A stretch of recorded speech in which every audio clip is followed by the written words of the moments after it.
Hello guys, welcome to रणनीति। और आज की रणनीति में जो हम एक इंपॉर्टेंट एग्जाम डिस्कस करने वाले हैं, आरबीआई असिस्टेंट। आरबीआई असिस्टेंट ने अपनी नोटिफिकेशन रिलीज कर दी है और जिसकी ऑनलाइन फॉर्म फिलिंग स्टार्ट हो जाएंगे 17 फेब से और 8 मार्च तक आप फॉर्म फिल कर सकते हो। गाइज आपको बता दें कि 2021 लास्ट ईयर कोई आरबीआई असिस्टेंट का एग्जाम नहीं हुआ है।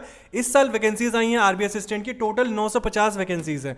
बहुत अच्छा मौका है आपके पास आरबीआई जैसे एक बड़े इंस्टीट्यूट में जॉब करने के लिए। एक अच्छा चांस है आरबीआई असिस्टेंट की जॉब और 950 वैकेंसीज हैं। एग्ज़ाम जो आपका रजिस्ट्रेशन है वो नोटिफिकेशन आउट हो चुका है। रजिस्ट्रेशन आपकी स्टार्ट हो जाएंगे 17 फेब से और 8 मार्च तक में आप अपना रजिस्ट्रेशन कर सकते हो।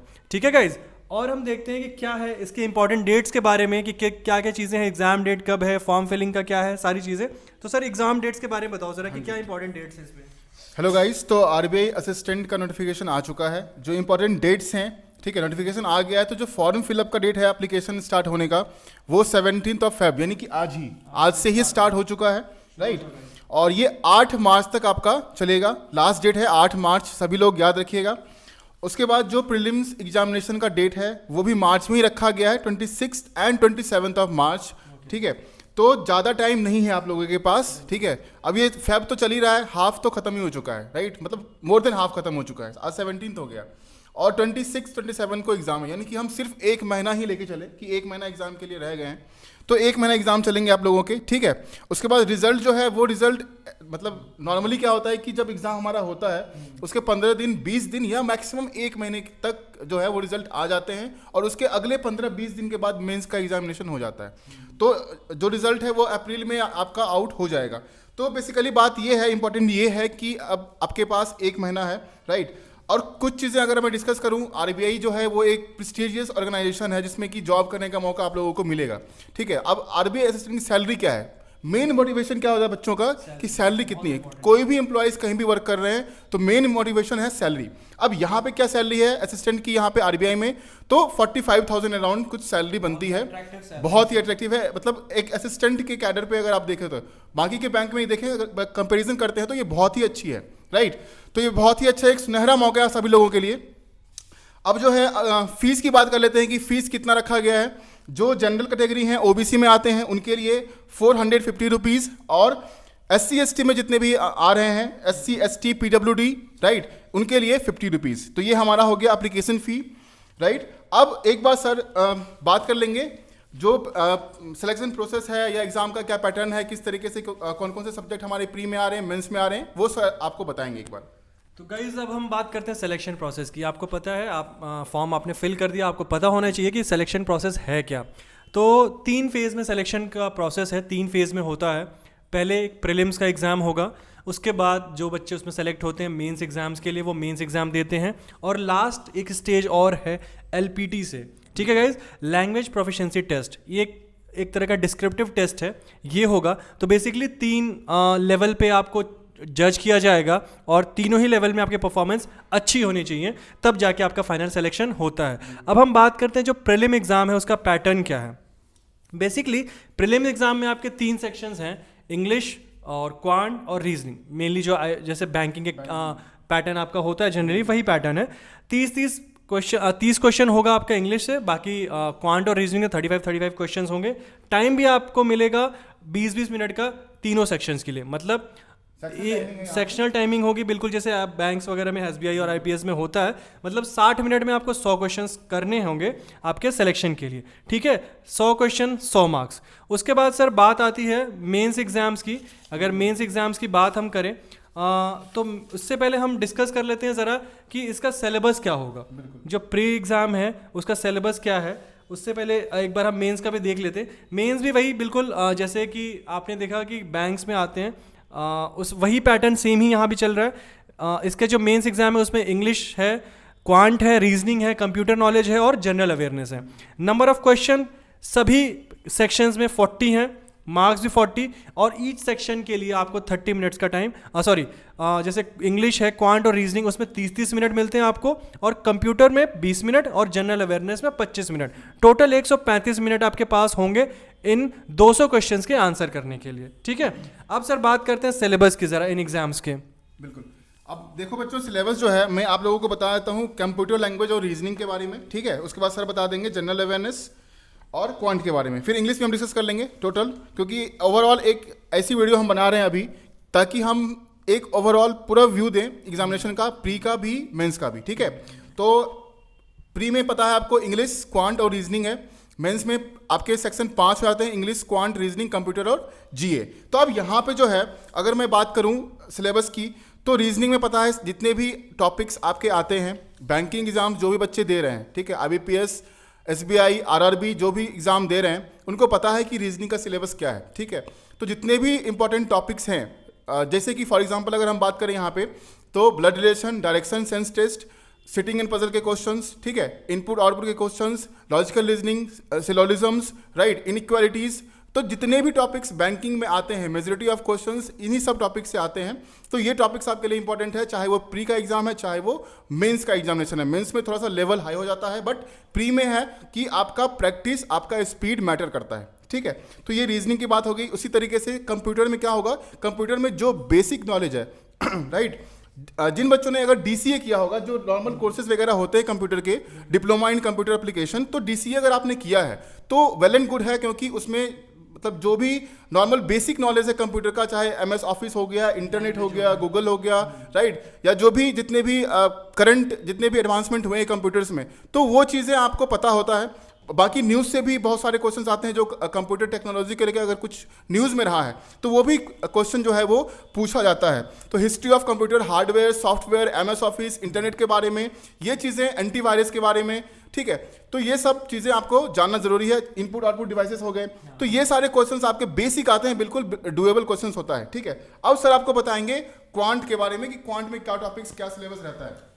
तो गाइस जैसा कि हमें पता है कि जो क्वांट का जो मेजर सेक्शन है वो अर्थमेटिक का है, जो बैंक्स में आता है मेनली। और जैसे टाइम एंड वर्क हो गया, टाइम स्पीड एंड डिस्टेंस हो गया, प्रॉफिट एंड लॉस हो गया, सिंपल इंटरेस्ट, कंपाउंड इंटरेस्ट है, प्रोबेबिलिटी है, एवरेज है, ट्रेन पे बेस्ड क्वेश्चंस होते हैं, और आपके जो इसमें आते हैं परमुटेशन कॉम्बिनेशन है, पाइप बेस्ड क्वेश्चन जो आपके टाइम एंड वर्क का ही एक पार्ट है, उससे क्वेश्चंस है, एलिगेशन। बेसिकली ये आपके जो अर्थमेटिक के जो मेजर सेक्शंस हैं ना वो कवर होते हैं। वही मेन आपका सिलेबस होगा प्री एग्जाम्स में। मेंस एग्जाम्स में एक दो टॉपिक, कुछ टॉपिक्स और बढ़ जाते हैं, अदरवाइज जो मेन मोटा मोटी सिलेबस है वो यही होता है, ठीक है। अब उसके बाद जो एक और मेजर सेक्शन है वो आपका इंग्लिश है प्रीलिम्स एग्जाम्स में। तो उसमें reading comprehension, synonym antonyms, sentence corrections और वर्ड मीनिंग्स, या बेसिकली आप कह लो कि एक तरह से वोकैब का सेक्शन है, रीडिंग कॉम्प्रिहेंशन है, और ग्रामेटिकल एरर्स या फिर जो भी ग्रामेटिकल रूल्स पे बेस्ड क्वेश्चंस होते हैं। यही 3 सेक्शन है मेजर जो आपके कवर होने हैं। और अभी हाल फिलहाल में आपने बहुत सारे बैंक एग्जाम गए हैं, SBI, IBPS के, क्लर्क, PO के, तो बहुत सारे स्टूडेंट्स जो कंटिन्यू एग्जाम्स दे रहे हैं वो तो ऑलरेडी प्रिपरेशन में होंगे। उनको पता है कि उनके वीक पॉइंट कहाँ रहे हैं, क्या गलतियां हुई होंगी उनसे जहाँ पे उनके कुछ मार्क्स कम हुए, तो उनको तो सिर्फ उस सेक्शंस पे फोकस करना है कि प्रैक्टिस अपनी करें प्रॉपर, और जहाँ पे भी उनसे गलतियां हो रही हैं एग्जाम्स में उनको दूर करें, ताकि इस एग्जाम्स में आपके बहुत अच्छे मार्क्स आएँ। अच्छा, एक सेक्शन सर मेंस के उसके हिसाब से रहता है जनरल अवेयरनेस का, उसके बारे में ज़रा बताएं सर कि उसमें क्या क्या चीज़ें हमें कवर करनी पड़ेगी। बिल्कुल, तो देखिए जब हम मेंस का प्रिपेयर करेंगे, जिनका प्री क्वालिफाई हो जाएगा, जो मेंस के लिए प्रिपेयर करेंगे, तो मेंस में क्या है कि करंट अफेयर्स, ठीक है, करंट अफेयर्स के साथ साथ जितने भी बैंकिंग और फाइनेंस के न्यूज़ होंगे, क्योंकि RBI का ये एग्ज़ाम है, ठीक है, RBI इसमें इन्वॉल्व है, और मतलब कोई भी बैंक एग्जाम की बात कर लो आप, कोई भी बैंक एग्जाम, वहाँ पे बैंकिंग न्यूज़ और फाइनेंशियल न्यूज़ बहुत इंपॉर्टेंट होता है। चाहे वो एब्रीविएशंस पूछ ले, टर्म पूछ ले, या जो भी टर्म न्यूज़ में है, या कुछ चेंजेस RBI के द्वारा किया गया है, मॉनेटरी पॉलिसी में कोई चेंजेस आया है, तो ये सारी चीज़ें, क्वेश्चंस जो हैं वो आपके करंट अफेयर्स में GA वाले में आएंगे। बाकी के जो करंट अफेयर्स है, चाहे वो स्पोर्ट्स को लेकर हो, अवार्ड्स हो, ठीक है, अपॉइंटमेंट्स हो, ये सारी चीजें इंपॉर्टेंट हो जाती है। प्लेसेस इन न्यूज, इस बार का बजट भी बहुत इंपॉर्टेंट बजट एक्चुअली जो बजट अभी सर्वे, तो जब मेंस होगा तो इसमें आपको 4 से 5 क्वेश्चंस डेफिनेटली मिलेंगे, डायरेक्टली इनडायरेक्टली सर्वे और बजट से क्वेश्चंस आपके रहेंगे ही रहेंगे, ठीक है। तो ये GA की बात होगी। अब देखो, सर ने अभी बात करी थी कि अभी बैंक के एग्जाम्स बहुत सारे हुए हैं, तो इंपॉर्टेंट टेक अवेज क्या है यहाँ पे। अभी आपके जो RBI के एग्जाम होने वाले असिस्टेंट के, ये आपका मार्च में एग्जाम होगा, लेकिन ठीक है, तो अभी जो एग्जाम लास्ट हमारा एंड हुआ है वो IBPS का एग्जाम एंड हुआ है, क्लर्क मेंस हुआ, PO मेंस हुआ, ठीक है, ये फेब तक चला है हमारा अभी। तो टेक अवेज क्या है कि जो लेटेस्ट एग्जाम आपके बैंक के हुए हैं, SBI ले लो और IBPS, ये दो बेंचमार्क हर एक बच्चों को रखना चाहिए जो भी बैंक एग्जाम का प्रिपरेशन करते हैं। उनके हिसाब से जो भी पेपर रहा है हर एक सब्जेक्ट को लेके उसका ट्रेंड अभी एनालाइज करो, लेटेस्ट जो भी एग्जाम हुआ है और उसके अकॉर्डिंग असिस्टेंट के लिए प्रिपेयर करो। वो सबसे बेहतर तरीका होगा इस एग्जाम को प्रिपेयर करने के लिए, ठीक है। ये करने के बाद बाकी मॉक टेस्ट वगैरह ऑनलाइन जितने भी हैं, ऑफलाइन आप जैसे कंफर्टेबल हैं उस चीज़ को आप दे सकते हैं, राइट। अब एक बार सर कट ऑफ डिस्कस कर देंगे कि क्या कट ऑफ रही थी लास्ट ईयर हमारी। अब सर आप जैसे आप बात कर रहे थे RBI के बारे में कि इतनी इंपॉर्टेंट ऑर्गेनाइजेशन है और वो क्यों इसको इतना इंपॉर्टेंट बनाती है और इसकी जॉब इतनी ज़्यादा प्रेस्टिजियस क्यों है। अगर हम एक बार कट ऑफ पे नज़र डालें, 100 मार्क्स से क्वेश्चन है सर, और जो इसकी कट ऑफ की रेंज मैं आपको बता रहा हूँ, ये आपको मैं लास्ट ईयर 2019 और 2020 के बता रहा हूँ सर। ये 92 से बेसिकली आप 90 से मान के चलो, 90 से लेके 97 तक जा रही है। मतलब 100 नंबर के क्वेश्चन पेपर में आपको 90 से प्लस मार्क्स लाने ही होंगे आपको क्वालिफाई करने के लिए।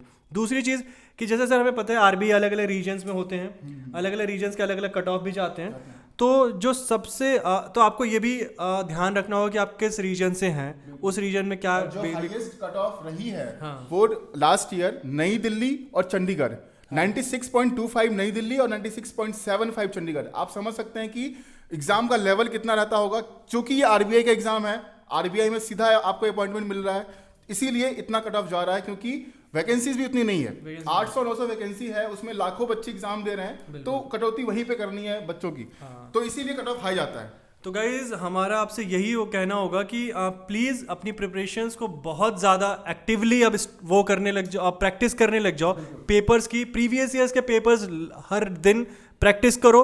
प्रैक्टिस सेट जो मॉक टेस्ट होते हैं, ऑनलाइन हो ऑफलाइन हो जैसे भी हो, अगर आपके पास ऑनलाइन अवेलेबल नहीं है मॉक टेस्ट तो प्लीज़ ऑफलाइन टेस्ट दो यार प्लीज़। बट ये नहीं करना कि यार टेस्ट नहीं दे रहे हो सिर्फ आप पढ़ते जा रहे हो, उसका कोई फायदा नहीं जब तक आप प्रैक्टिस नहीं करते हो, जब तक आप मॉक टेस्ट नहीं देते हो। तो इन एग्जाम्स का जो मेजर USP है या जो मेजर कह लो कि एक तरह से रामबाण है, वो है प्रैक्टिस पेपर को सॉल्व करना, मॉक टेस्ट देना और हर दिन अपने आप को जज करना कि आपने कितना उसमें ग्रो किया है, कितना आपने अपनी जो एरर्स थी उनको कम की हैं, कितने ज़्यादा आपके परसेंटेज बढ़ रहे हैं, कितने नंबर ऑफ क्वेश्चंस आपके बढ़ रहे हैं। ये सारी चीज़ें बहुत इंपॉर्टेंट है आपके प्रैक्टिस में, क्योंकि 1 महीने का टाइम है, 1 महीने में आप सिलेबस तो नहीं पढ़ सकते। इसमें सबसे इंपॉर्टेंट चीज़ है कि आप प्रैक्टिस करो जितनी ज़्यादा कर सकते हो। प्रीवियस ईयर्स के पेपर्स देखो, ट्रेंड देखो, पैटर्न देखो कि किस पैटर्न पे क्वेश्चंस आ रहे हैं, क्या ट्रेंड रह रहा है, ठीक है गाइज। तो ये बहुत इंपॉर्टेंट चीज़ है। एक बार मैं जो पैटर्न है, जो ट्रेंड है वो डिस्कस हाँ, और हम जो ट्रेंड की बात कर रहे हैं तो एक बार हम लास्ट ईयर का जो पेपर है ना उसको डिस्कस करते हैं। उससे आपको पता चलेगा क्या ट्रेंड रहा है, कैसे क्वेश्चंस आ रहे हैं, सिलेबस इतना ज़्यादा है, उसमें से किस टॉपिक पे ज़्यादा फोकस करना चाहिए इन लास्ट मोमेंट्स पे, ठीक है सर। तो क्या रहा सर ट्रेंड लास्ट ईयर का ज़रा। मैं रीजनिंग की बात करता हूं पहले। तो रीजनिंग एबिलिटी की अगर मैं बात करूं, यहाँ पे आप सभी लोगों को पता है लेटेस्ट बैंक का एग्जाम हो रहा है। अब जो है सो 15 से 20 क्वेश्चन, वैसे 15 क्वेश्चन तो रहता ही था सिटिंग पजल मिला के, बट अब जो है मैक्सिमम आप देख रहे होंगे, सभी लोग देख रहे होंगे कि 20 क्वेश्चन टच कर रहा है सिर्फ पजल और सिटिंग अरेंजमेंट। यानी कि 35 क्वेश्चन में 20 क्वेश्चन जो है वो सिर्फ पजल और सिटिंग टच कर रहा है, बाकी के 15 में सारे मिसलेनियस कवर हो रहे हैं, ठीक है। तो 2020 का पेपर हमारे पास है। मैं आपको बताता हूं कि किस तरीके से पेपर का डिस्ट्रीब्यूशन रहा था, क्वेश्चन का डिस्ट्रीब्यूशन किस तरीके से रहा है। अब 20 में जो है वो 15 क्वेश्चन जो है वो कवर किए गए हैं पजल और सिटिंग अरेंजमेंट से। लेकिन आपको मान के चलना पड़ेगा इस बार कि 20 क्वेश्चन आएंगे, ठीक है। चाहे वो 3 पजल आए 1 सिटिंग आए या 3 सिटिंग आए 1 पजल आए, कुछ भी हो सकता है, वो नहीं कहा जा सकता। लेकिन 15 से 20 क्वेश्चन, मैक्सिमम 20 क्वेश्चन तो आएंगे। उसके बाद इंपॉर्टेंट क्या बनता है, सिलोजिज्म के क्वेश्चंस, ठीक है। सिलॉज से क्वेश्चन 4 से 5 क्वेश्चन आपको आते ही आते हैं। बाकी 5 से 6 क्वेश्चन जो है वो कवर करता है डिस्टेंस एंड डायरेक्शन और ब्लड रिलेशन का, ठीक है। उसके बाद जो अल्फा न्यूमेरिक सीरीज है उसमें भी 3 टाइप अलग अलग हैं। अल्फा न्यूमेरिक सिंबल के अलग क्वेश्चंस आते हैं, सिर्फ लेटर वाले अलग क्वेश्चंस आते हैं और सिर्फ नंबर वाले अलग क्वेश्चंस आते हैं। तो ये 3 वैरायटी हैं अल्फा न्यूमेरिक सीरीज के, इसमें से कुछ भी आ सकता है। और जो क्वेश्चंस आएंगे वो 4 से 5 नंबर के आएंगे, ठीक है। बहुत डुएबल क्वेश्चन होता है, आप 2 मिनट में वो 5 क्वेश्चन सॉल्व करके 2 मिनट में 5 नंबर हासिल कर सकते हैं, ठीक है। मेन है प्रैक्टिस, ठीक है। बाकी ब्लड रिलेशन मैंने बता दिया, डायरेक्शन मैंने बता दिया, अल्फा न्यूमेरिक सीरीज हो गया, सिलॉग्स हो गया, सिटिंग और पजल हो गया। यानी कि 5 से 6 टॉपिक मेजर हमेशा से बैंक एग्जाम में, प्रीलिम्स की बात कर रहे हैं हम अभी, तो हमेशा बैंक के एग्जाम में कोई भी एग्जाम हो बैंक का, IBPS, SBI, चाहे अब RBI होने वाला है, ये 6 से 7 टॉपिक ऐसे होते हैं जो हमेशा इसी पार्ट से ही क्वेश्चंस आते हैं। अब सर आपको एक बार बता देंगे क्वांट से किस तरीके से डिस्ट्रीब्यूशन रहा है। तो गाइज जैसे कि हमें पता है कि जो मेनली जो बैंक्स में क्वेश्चंस आते हैं या बैंकिंग एग्जाम्स में, पैटर्न तो लगभग देखो सेम है, ठीक है, लेकिन डिफरेंस कहाँ आता है हम वो बताते हैं कि जैसे सर अगर हम बैंक्स की, नॉर्मल बैंक्स की बात करें, SBI की, IBPS की, तो उसकी कट ऑफ प्री की क्या जाती है 60, 62, 65 मैक्सिमम। बट सर यहाँ पे, वहाँ पे हमारे पास ऑप्शन है कि हम क्वेश्चन छोड़ सकते हैं, ठीक है। 100 क्वेश्चन में से हमें सिर्फ 60 से 70 क्वेश्चन अटेम्प्ट अगर हमने कर दिए सही तो हमारा सिलेक्शन श्योर है। बट सर यहाँ देख रहे हो कट ऑफ जो जा रही है 97 तक जा रही है, तो इसका मतलब हमारे पास वो ऑप्शन नहीं कि हम क्वेश्चन छोड़े, हर क्वेश्चन अटेम्प्ट करना ही करना है, 100% देना होगा सभी बच्चों तो को। उस केस के लिए सर जो सबसे इंपॉर्टेंट चीज़ है वो क्या है, आपकी प्रैक्टिस। जितनी ज़्यादा आप प्रैक्टिस करोगे आपकी स्पीड बढ़ेगी और नंबर ऑफ क्वेश्चन के जो अटेम्प्ट्स है ना वो भी बढ़ेगा। तो इसीलिए हम बार बार आपको जो फोकस कर रहे हैं ना, या बार बार आपको इंसिस्ट कर रहे हैं प्रैक्टिस सेट्स के लिए, वो बहुत ज़रूरी है। और मैं कह रहा हूँ सर लिख के कि गारंटी की अगर ये प्रैक्टिस करना आज से स्टार्ट कर दे बच्चे एग्जाम देने तक, तो सर ये क्वालिफाई हो जाएगा। तैयारी इनकी चली रही होगी, बिल्कुल अभी लेटेस्ट सारे बैंक के एग्जाम खत्म हुए हैं और RBI के नोटिफिकेशन आ गई आप लोगों के लिए, तो आप उस पेस में हैं। बस क्या करना है, टेस्ट देना है डेली, ठीक है, सेक्शनल लीजिए और फुल लेंथ दोनों ही आपको डेली देने हैं। बिल्कुल। तो अब मैं न्यूमेरिकल एबिलिटी की बात कर लूँ तो 5 क्वेश्चन जो आपके फिक्स्ड रहते हैं, बिल्कुल इजी से होते हैं, बहुत इजी तो नहीं कहूँगा, बट हाँ अगर आपकी प्रैक्टिस अच्छी है तो आप बहुत ही जल्दी से क्वेश्चन पिक कर लोगे। और वो सीरीज बेस्ड जो आपके क्वेश्चन है 5 क्वेश्चन, वो तो बिल्कुल फिक्स्ड है। उसके बाद आपका एवरेज हो गया, टाइम स्पीड एंड डिस्टेंस हो गया, प्रॉफिट एंड लॉस है, बोट स्ट्रीम पे क्वेश्चन हो गए, ट्रेन पे बेस्ड क्वेश्चन हो गया। बट सर 8 से 10 क्वेश्चन जो अरिथमेटिक कवर करता है हर बैंक, और 5 क्वेश्चन आपके सीरीज के हो गए। तो गाइज आपको दिमाग में सेट रखना है कि मुझे 5 क्वेश्चन सीरीज के जो है ना टाइमिंग आपको बनानी पड़ेगी कि अगर ये 35 क्वेश्चन है मेरे तो मैं कितने जल्दी इसको करूं। 20 मिनट का टाइम है और 35 क्वेश्चन है, 5 क्वेश्चन अगर सीरीज के आते हैं तो उस आपकी स्पीड ऐसी होनी चाहिए कि वो 5 मिनट में कम से कम हो जाए, 5 से 6-7 मिनट के अंदर मैक्सिमम कि 6 से 7 मिनट के अंदर आपके ये 5 क्वेश्चन सीरीज के हो जाने चाहिए। आपकी प्रैक्टिस इस लेवल की हो। हम जो बार बार आपको कह रहे हैं ना इन एनालिसिस का क्या मतलब है, क्योंकि हम कोई नई चीज़ नहीं बता रहे गाइज, सबको पता है कि इसका सिलेबस क्या है, बैंक का सिलेबस क्या है, बैंक का पैटर्न क्या है। बट जो इंपॉर्टेंट चीज़ वो है कि वो आप किस तरह से आप मोटिवेट होते हो, क्या आपका स्टडी का जो पैटर्न है, टाइमिंग है, वो होनी चाहिए, ठीक है। तो 5 मिनट या 7 मिनट तक आपके 5 क्वेश्चन सीरीज के डन हो जाने चाहिए, आपकी प्रैक्टिस इस लेवल की हो। अब आते हैं हम आपके अरिथमेटिक सेक्शन पे। 7, 8, 10 क्वेश्चन अरिथमेटिक के आएंगे, 15 मिनट का सर टाइम होना चाहिए। और ये कैसे हो सकता है क्योंकि ज़्यादा से ज़्यादा क्वेश्चन सर मैंने देखा है जो अगर हम परसेंटेज पे कमांड कर लेते हैं तो हमारा CISI, हमारा प्रॉफिट एंड लॉस, उसके बाद जो परसेंटेज पे डायरेक्ट कोई बेस क्वेश्चन हो जाता है, या फिर हमारा मिक्सचर एलिगेशन के क्वेश्चंस हैं वो क्वेश्चन हो जाते हैं। कई बार हम टाइम स्पीड के और टाइम एंड वर्क के क्वेश्चन ही परसेंटेज से ही करते हैं। तो सर एक कॉन्सेप्ट से अगर हम पकड़ के चलते हैं तो हमारा ये अरिथमेटिक के सारे सेक्शन कंप्लीट हो जाएंगे, ठीक है। बस हमें उसको इम्प्लाई करना आना चाहिए, कैसे हम उस मेथड्स को अप्लाई कर रहे हैं। और ये सीखने के लिए आपके पास हमारी वीडियोज़ हैं, फ्री वीडियोज़ हैं यूट्यूब पे जो, हाँ बिल्कुल, जो आप देख सकते हो। उसके बाद जो सेक्शन आता है तो 7 मिनट में हो गया हमारा सीरीज़ का। 10 से 15 मिनट मान लो सर, 15 मिनट हम देते हैं कि हाँ 15 मिनट हम अरिथमेटिक कर रहे हैं, ठीक है। तो 15 और 7 22 मिनट, 22 मिनट में हमारे कम से कम 16-17 क्वेश्चन हो गए, ठीक। अब बचता है हमारे पास 8 मिनट। उन 8 मिनट में हमें यूटिलाइज करना है किसको, हमारा उसके बाद जो सेक्शन आता है DI, ठीक है। DI और सिंप्लीफिकेशन सर बहुत ईजी है, वो तो आपको बस यार देखो पूरा कैलकुलेट भी नहीं करना, सिर्फ अंदाजे लगाने। और आपको अगर प्रैक्टिस अच्छी है ना तो ये जो 6-7-10 क्वेश्चन है ना आपके, ये 10-15 क्वेश्चन ये 10 मिनट में हो जाएंगे, 10 मिनट के अंदर, उससे कम में हो जाएंगे। मतलब 5 मिनट में आप ये 10 क्वेश्चन का अटेम्प्ट कर सकते हो। तो सोचो आपके कम से कम 26-27 क्वेश्चन तो हो गए 25 से 27 मिनट में, ठीक। अब आपके पास 3 से 4 मिनट बच जाएंगे, ठीक। अब इन 3-4 मिनट में बच गए आपके पास 5 क्वेश्चन DI वाले। अगर आपका परसेंटेज पे कमांड है, एक बार आपने DI को, एक इमेज को बढ़िया से समझ लिया, बेस्ड क्वेश्चन बहुत इजीली। और सर DI में तो मैंने देखा है कई बार आप थोड़ा सा जो ऑप्शन है उनको भी वो कर सकते हो, नेग्लेक्ट करके वैल्यू फाइंड कर सकते हो। इतने ज्यादा कॉम्प्लेक्स DI नहीं आता, डायरेक्ट रहता है हमारा। बिल्कुल, क्योंकि मेंस में कई बार होता है कि 2 से 3 ग्राफ्स होते हैं, उनको बेसिस पे करना होता है, बट यहाँ पे सिंगल ग्राफ आएगा जो आपके लिए इतना ज़्यादा मुश्किल नहीं होना चाहिए।